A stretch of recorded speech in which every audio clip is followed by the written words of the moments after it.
Terima kasih pemirsa, masih bersama saya Desi Ratnasari. Tercatat lebih dari 9.000 pemudik menggunakan jasa transportasi kereta api yang melalui stasiun Martapura sepanjang masa angkutan Lebaran tahun 2025.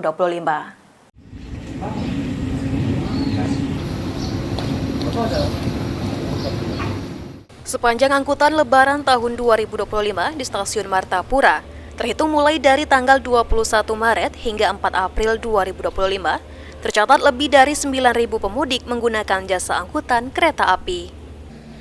Kepala Stasiun Martapura, Pak Milda, saat ditemui PAL TV di ruang kerjanya, mengatakan, selama masa angkutan Lebaran hingga hari ini, tercatat sebanyak 4.276 penumpang berangkat menggunakan kereta api dari Stasiun Martapura, dan 4.904 penumpang yang juga menggunakan jasa transportasi kereta api tiba di Stasiun Martapura.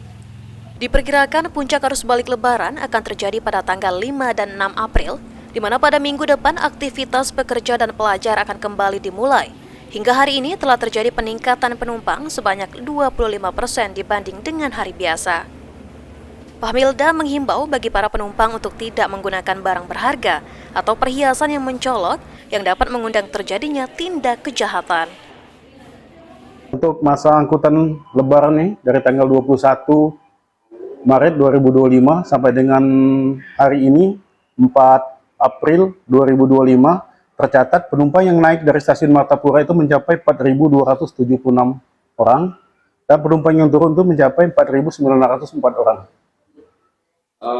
Diperkirakan puncak arus balik di kapan itu?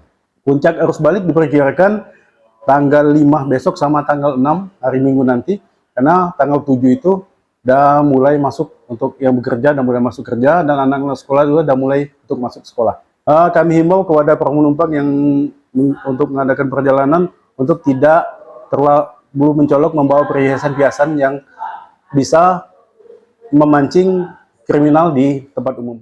Elvandra Jeffreyadi, PAL TV.